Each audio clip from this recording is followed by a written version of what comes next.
दोस्तों आज मैं आप लोगों के लिए लाया हूँ एक लेटेस्ट कोरियन हॉरर मूवी जिसका नाम है ओ माई घोस्ट। ये मूवी एक कॉमेडी हॉरर मूवी है जो दिखाती है एक ऐसे लड़के की कहानी जो आत्माओं को देख सकता है।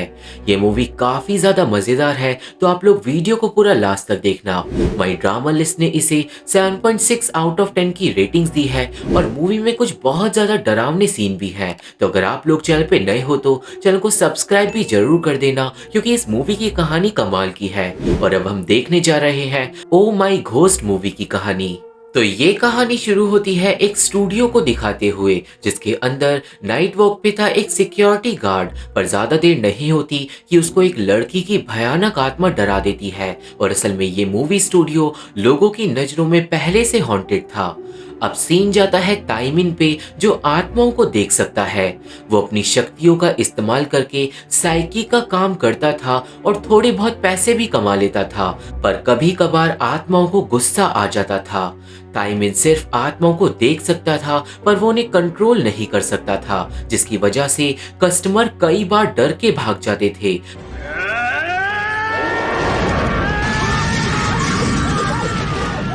पर आत्माओं को कंट्रोल करने में ताइमिन की मदद करती थी उसकी बहन सिया। सिया और ताइमिन ज्यादा पैसे नहीं कमाते थे और इसलिए ताइमिन एक नई जॉब ढूंढ रहा था और आज उसे वो नई जॉब मिल जाती है जो थी उसी हॉन्टेड मूवी स्टूडियो के अंदर। अब नेक्स्ट डे हम मिलते हैं स्टूडियो के डायरेक्टर मी यंग से, जिसके लिए कांग नाम का एक आदमी काम करता था, पर उन सब की मालकिन थी सियोन जो पूरे के पूरे स्टूडियो की मालकिन थी। थोड़ी देर बाद ताइमिन अपनी जॉब के पहले दिन पे पहुंचता है और वो सब लोगों से मिलना जुलना करता है।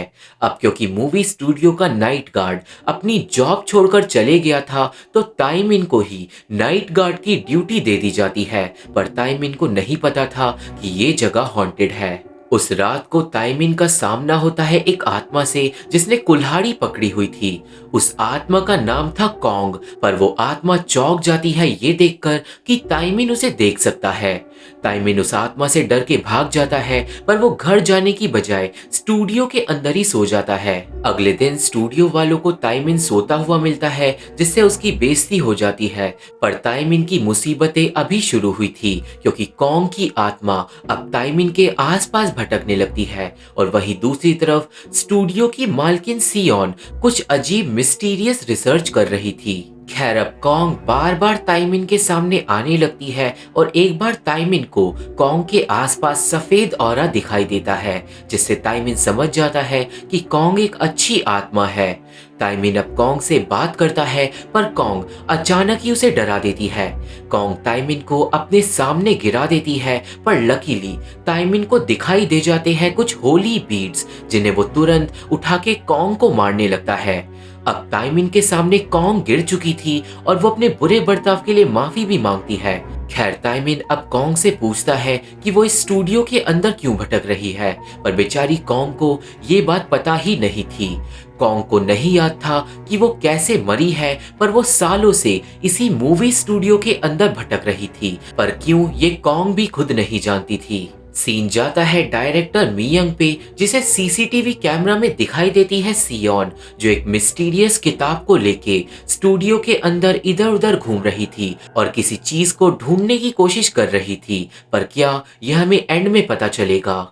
अब उस दिन की रात तक ताइमिन और कॉन्ग दोस्त बन जाते हैं और कॉन्ग बहुत ज्यादा खुश थी क्योंकि ताइमिन के पास जो खास शक्तियां थी उसके इस्तेमाल से कॉन्ग एक इंसान की तरह रह सकती थी, पर ताइमिन कॉन्ग को इंसानी चीजों से दूर रखना चाहता था क्योंकि वो एक आत्मा है। कॉन्ग अब बेकन खाने की कोशिश करती है पर ताइमिन उसे रोकता है और इस बहसबाजी की वजह से ताइमिन को एक विजन आता है। विजन के अंदर ज्यादा कुछ तो दिखाई नहीं देता, पर ताइमिन इतना जरूर समझ जाता है कि कॉन्ग के साथ कुछ बुरा हुआ था।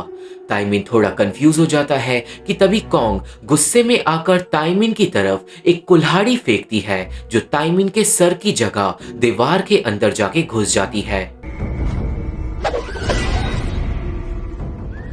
ये सब देखकर ताइमिन वापस घर चले जाता है और अपनी बहन सी आ को सब कुछ बता देता है। पर वहीं दूसरी तरफ दीवार के अंदर जहां पर कुल्हाड़ी घुसी थी वहां पे से काला धुआं निकलने लगता है। मतलब स्टूडियो के अंदर कुछ ना कुछ इविल चीज तो जरूर मौजूद थी। दोस्तों, स्टूडियो के अंदर जो भी इविल चीज थी उसी के ऊपर स्टूडियो की मालकिन सियोन रिसर्च कर रही थी और उसके पास काफी सारी अजीब मिस्टीरियस चीजें भी थी। सियोन अपनी रिसर्च को सीक्रेट रख रही थी और डायरेक्टर मी यंग को अब इस बात पे शक होने लगा था। असल में सियोन के एटीट्यूड को ऑफिस में कोई भी पसंद नहीं करता था और डायरेक्टर मी यंग तो मौका ढूंढ रहा था सियोन को मजा चखाने का। खैर, आज स्टूडियो के अंदर एक नया कैमरा इंस्टॉल किया जाता है जो था एक फूड कमर्शियल के लिए।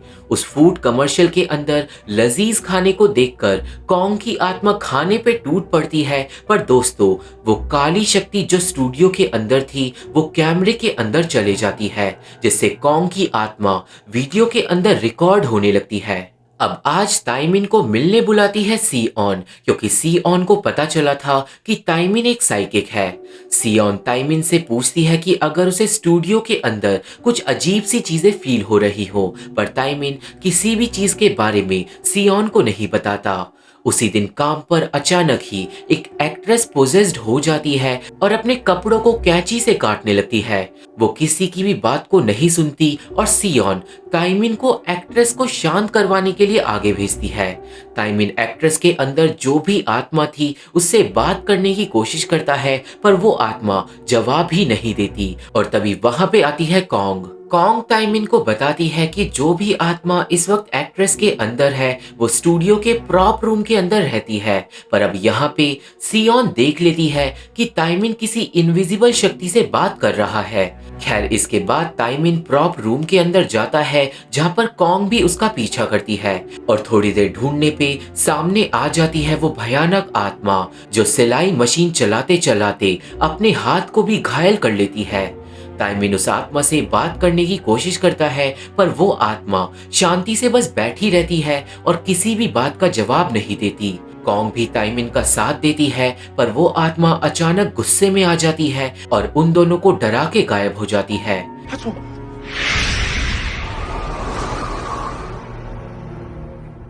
ताइमिन अब जाके आत्मा के बारे में सियोन को बताता है जो उसे उस आत्मा को भगाने का काम देती है। वो दोनों जाके पोजेस्ड एक्ट्रेस से बात करते हैं जिसके हाथ अपने आप कैंची चला रहे थे और वहीं दूसरी तरफ कॉन्ग उस आत्मा को शांत करने में लगी हुई थी। इस पूरे सीन में हमें पता चलता है कि जो एक्ट्रेस है वो अपने घर को छोड़कर आई थी, पर अब उसकी माँ मर चुकी थी और एक्ट्रेस की माँ की आत्मा ही अपनी बेटी से गुस्सा थी। यहाँ पे कॉन्ग एक्ट्रेस की माँ की आत्मा को समझाकर शांत कर देती है और एक्ट्रेस के हाथ कैंची चलाना बंद कर देते हैं। अब इसके बाद सियोन और ताइमिन एक्ट्रेस को लेके जाते हैं डिनर पे, जहाँ पे पीछे पीछे आती है एक्ट्रेस की माँ की आत्मा। ताइमिन अपनी शक्तियों से एक्ट्रेस और उसकी माँ के बीच में जो भी लड़ाई थी उसे सुलझवाने की कोशिश करता है, पर बातों के बीच में वो आत्मा का मजाक भी उड़ा देता है। इस बात से आत्मा को गुस्सा आ जाता है और वो आत्मा गुस्से में ताइमिन का गला घोटने लगती है।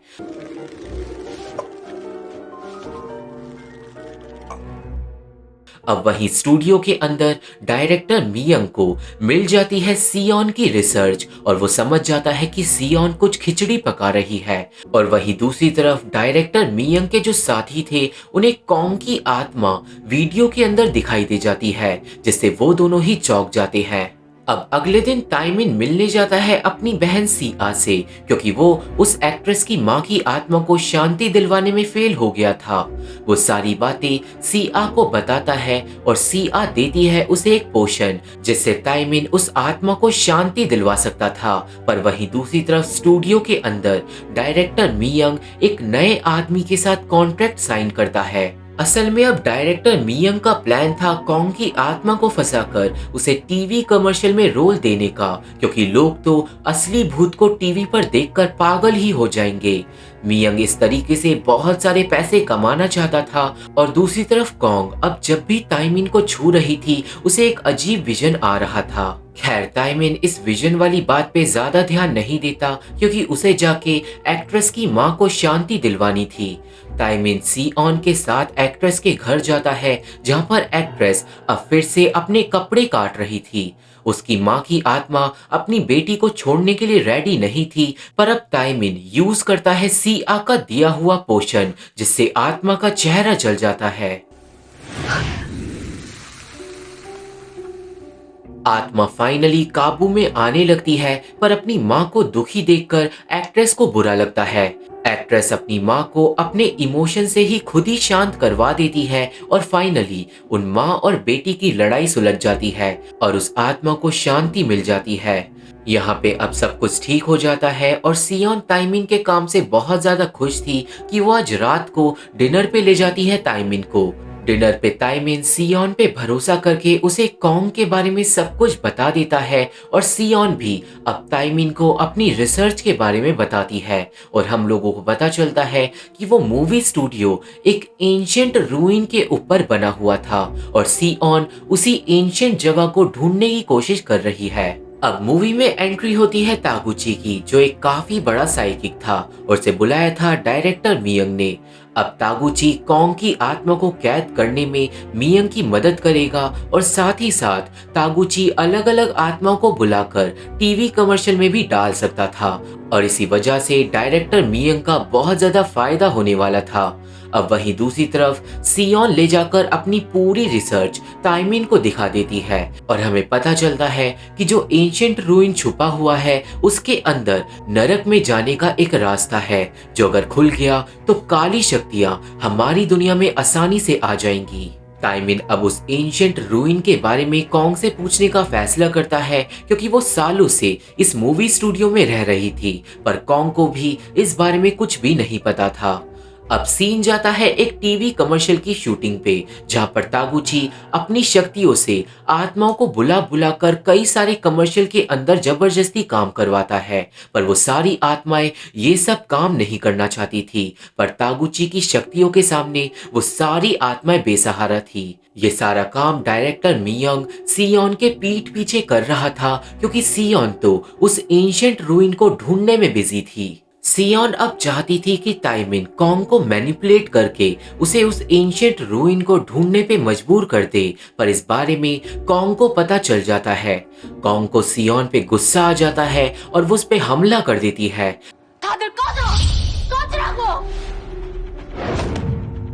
पर ताइमिन सियोन को सही टाइम पे बचा लेता है, जिससे कॉन्ग अब ताइमिन से भी लड़ाई करके चले जाती है। कॉन्ग अब ताइमिन को पूरा दिन इग्नोर करती है और वो खाना भी छोड़ देती है। ताइमिन बहुत ज्यादा माफी मांगता है, पर कॉन्ग अब बहुत ज्यादा गुस्से में आ गई थी।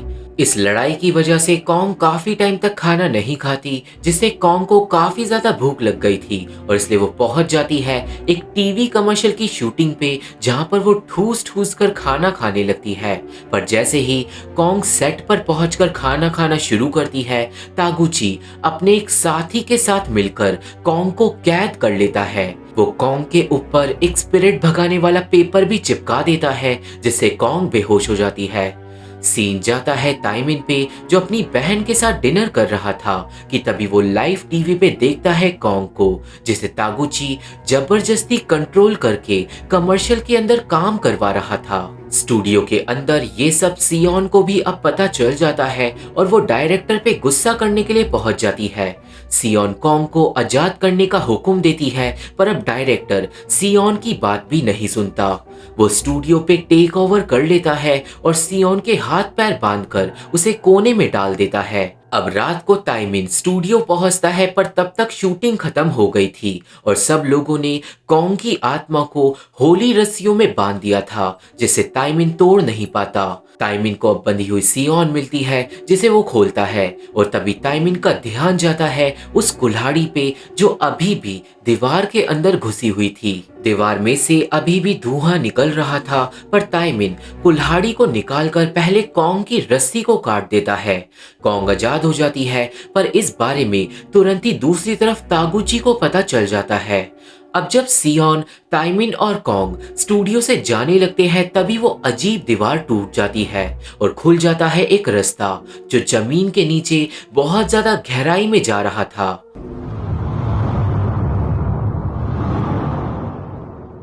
उस रास्ते से निकलने के बाद वो तीनों उसी एंशिएंट रूइन तक पहुंच जाते हैं जिसे सियोन ढूंढना चाहती थी और वहां पे मौजूद था एक ढका हुआ कुआं। वो सब लोग उस जगह को देख ही रहे थे कि तभी डायरेक्टर मियंग अपनी गैंग के साथ वहां पे पहुंच जाता है।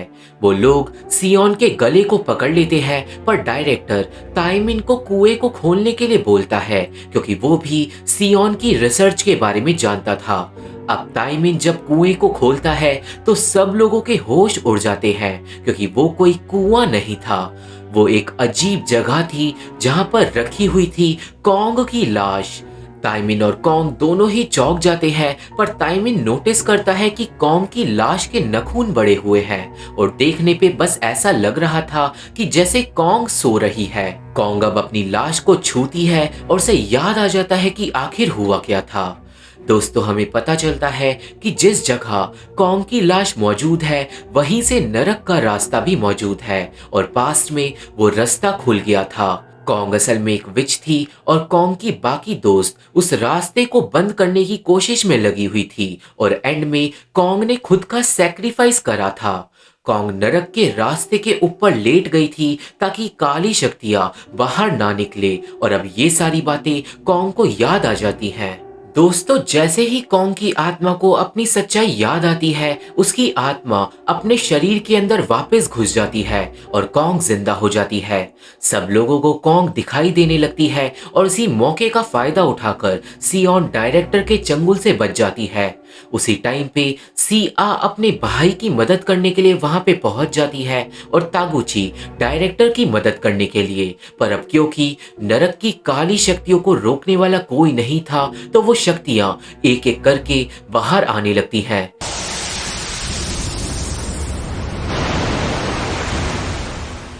सब लोग डर जाते हैं पर डायरेक्टर सोचता है कि वो इन काली शक्तियों को कैद करके कमर्शियल के अंदर काम करवाएगा।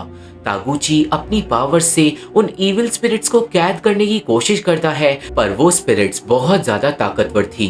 तागुची का जादू उन स्पिरिट्स पे काम नहीं करता और तागुची को वो स्पिरिट्स हवा में उड़ाकर नरक के अंदर भेज देती है। ये सब देखकर डायरेक्टर और उसकी पलटन डर के मारे वहां से भाग जाती है और अब पूरे मूवी स्टूडियो के अंदर इविल स्पिरिट्स का राज हो गया था। एक इविल स्पिरिट सिया को भी पकड़ लेती है पर सिया एक पोशन से उसे भगा देती है। सिया असल में अपने साथ एक तलवार भी लाई थी जिससे इविल स्पिरिट्स को रोका जा सकता था। उस तलवार के इस्तेमाल से ताइमिन आत्माओं का सामना करता है और वो कॉन्ग को वापस नरक के दरवाजे को बंद करने के लिए बोलता है पर कॉन्ग अब डर चुकी थी।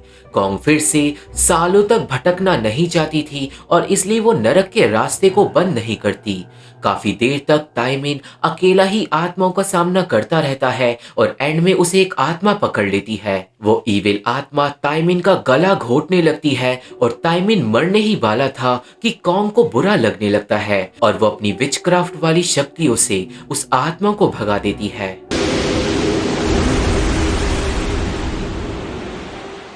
कॉन्ग ताइमिन को बचा लेती है और वो याद करती है वो सारे हैप्पी मोमेंट्स जो उसने ताइमिन के साथ बिताए, पर कॉन्ग अच्छी तरह समझ चुकी थी कि वो ही सिर्फ नरक के दरवाजे को बंद कर सकती है। कॉन्ग एंड में जाके नरक के रास्ते पे फिर से लेट जाती है और एक बार फिर से काली शक्तियों को रोक लेती है। ताइमिन कॉन्ग का शुक्रिया अदा करता है और कॉन्ग फिर से एक गहरी नींद में चले जाती है। इसके बाद सब कुछ ठीक हो जाता है और ताइमिन, सियोन और सिया एक साथ स्टूडियो से सही सलामत बाहर निकल जाते हैं। पर मूवी के एंड में कॉन्ग की आत्मा सही सलामत वापस आ जाती है क्योंकि नरक के दरवाजे को बंद करने के लिए कॉन्ग के शरीर की जरूरत थी, ना कि उसकी आत्मा की। और मूवी इसी हैप्पी एंडिंग्स के साथ खत्म हो जाती है। तो ये थी एक्सप्लेनेशन ओ माई घोस्ट मूवी की और मुझे आशा है कि आप सभी को ये मूवी समझ आ गई होगी और मेरी वीडियो पसंद आई होगी। ये मूवी देखनी है तो मेरा टेलीग्राम ज्वाइन करना होगा। मेरे फेसबुक पेज का लिंक और बाकी social media link description box में मौजूद है, तो अगर आप लोग मेरे से जुड़ना चाहते हो तो आप लोग मेरे को वहाँ पे फॉलो जरूर कर सकते हो। वीडियो पसंद आई हो तो वीडियो को लाइक करके चैनल को सब्सक्राइब करके हमारा सपोर्ट जरूर करना, क्योंकि इन्हीं चीज़ों से हमें हेल्प मिलती है। और मैं आप लोगों से मिलता हूँ अपनी अगली वीडियो में, तब तक के लिए थैंक यू, बाय बाय।